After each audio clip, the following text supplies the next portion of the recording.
नमस्कार. अनुपमा रेसिपीजमध्ये आपले खूप खूप स्वागत. आज आपण घरच्या घरी अगदी खुसखुशीत, बाहेरून कुरकुरीत आणि आतून मऊ असे स्वादिष्ट नगेट्स तयार करणार आहोत.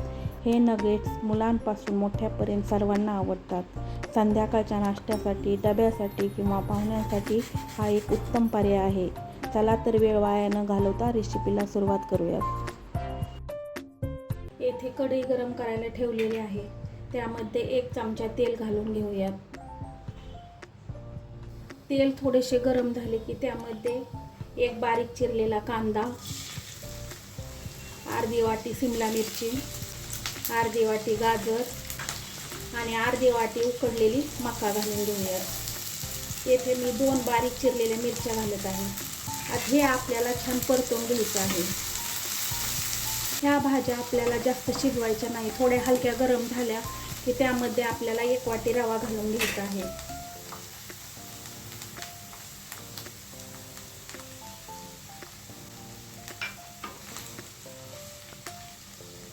आता यामध्ये आपल्याला अर्धा चमचा मीठ, 1 चमचा पिझ्झा शेसनी, अर्धा चमचा काळी मिरी पावडर, 1 चमचा चिली फ्लेक्स आणि शेवटी थोडीशी कोथिंबीर.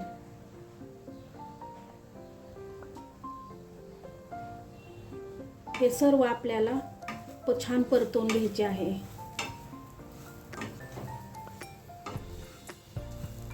तीन ते 4 मिनिटं झालेले आहेत. आपला रवा व्यवस्थित भाजलेला आहे आणि त्याचा सुगंधही खूप छान येत आहे. आता आपल्याला यामध्ये पाणी घालून घ्यायचे आहे. ज्या वाटीने आपण रवा घेतला होता त्याच वाटीने आपल्याला इथं पाणी घ्यायचे आहे.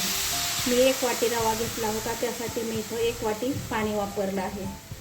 आता हे पाणी ह्यामध्ये छान मिक्स करून घ्यायचं आहे.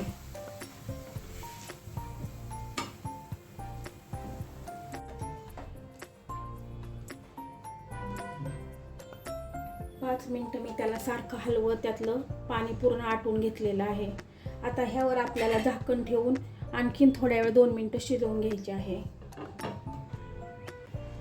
5 मिनिटं झालेले आहेत. आपण झाकण काढून पाहूया.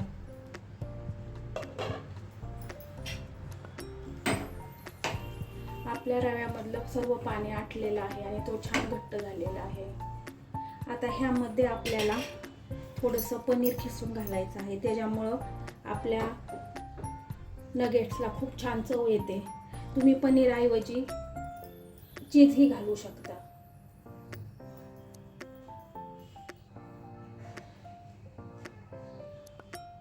पुन्हा आपल्याला हे छान मिक्स करून घ्यायचे आहे.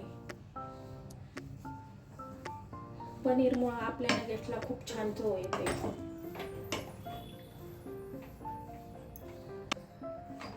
आपला रवा छान घट्ट झालेला आहे. त्यामध्ये पनीर छान मिक्स झालेले आहे. येथे मी 1 बटर पेपर घेतलेला आहे. त्याला थोडासा तेलाचा हात लावून घेतलेला आहे. आता हे सर्व मिश्रण आपल्याला या बटर पेपरवर काढून घ्यायचे आहे.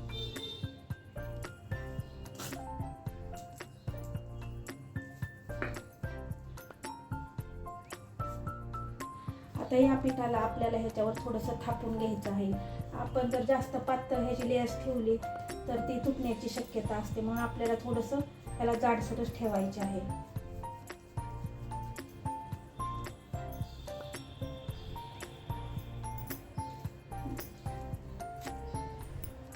इथे अशा प्रकारे मी ह्याला चौकोनी आकार दिलेला आहे. आता आपल्याला ह्याला 10 ते 15 मिनिटं फ्रीजमध्ये ठेवायचे आहेत, म्हणजे तो जास्त चांगला सेट होईल आणि आपल्याला व्यवस्थित कापता येईल. तुम्ही हवे त्या आकारात ह्याला बनवू शकता. फक्त हे बनवत असताना ह्याला जाडी जास्त पातळ ठेवायची नाही, थोडं जाडच ठेवायचं आहे. आपला रवा सेट होत आहे तोपर्यंत आपण स्लरी बनवून घेऊयात. त्यासाठी मी इथं अर्धी वाटी मैदा घेतलेला आहे, अर्धी वाटी कॉर्नफ्लॉवर घेतलेला आहे, अर्धा चमचा मीठ घेतलेला आहे आणि हे आपल्याला थोडं थोडं पाणी घालून छान मिक्स करून घ्यायचे आहे.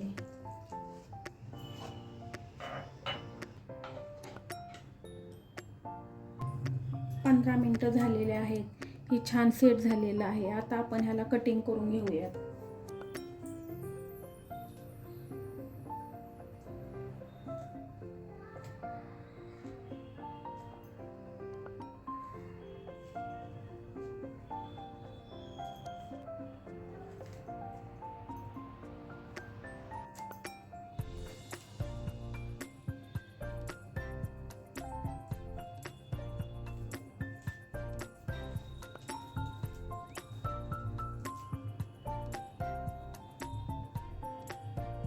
अशा प्रकारे मी त्याला आकार दिलेला आहे. तुम्ही हवा तो आकार त्याला देऊ शकता.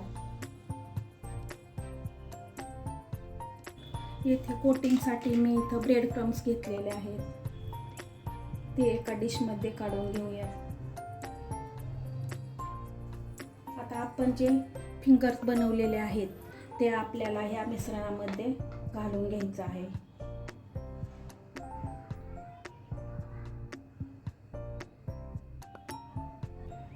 डीप केल्यानंतर आपल्याला हे कोटिंगसाठी ब्रेड क्रम्समध्ये घालून घ्यायचे आहे.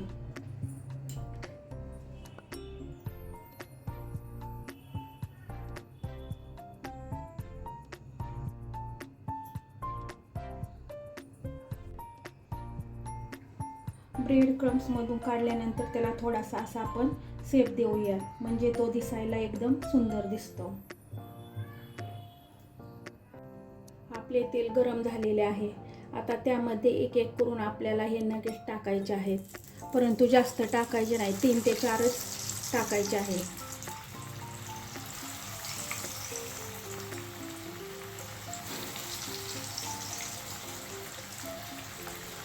आणि ह्याला आपल्याला लगेच हलवायचे नाही, कारण लगेच हलवलं तर ते फुटण्याची शक्यता असते.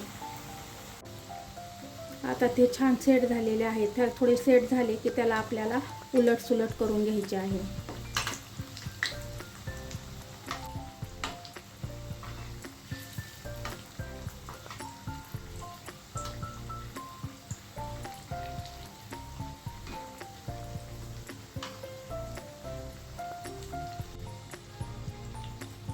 हे बघा, त्याला किती सोनेरी रंग आलेला आहे. आता अशा सोनेरी रंगावर आपल्याला ते काढून घ्यायचे आहे.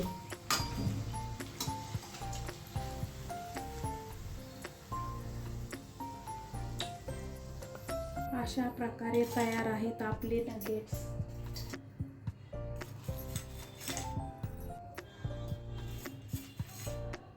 त्यावर थोडीशी कोथिंबीर घालून घेऊयात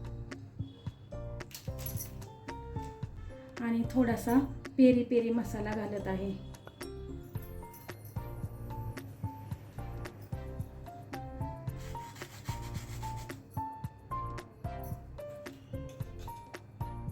बाहेरून एकदम क्रिस्पी, आतून एकदम सॉफ्ट असे हे नगेट्स तुम्हाला नक्की आवडतील. तेव्हा ट्राय नक्की करा आणि आवडल्यास एक लाईक करायला विसरू नका. चॅनलवर नवीन असाल तर सबस्क्राईब करायला विसरू नका. पुन्हा भेटूया अशाच नवीन रेसिपीसह.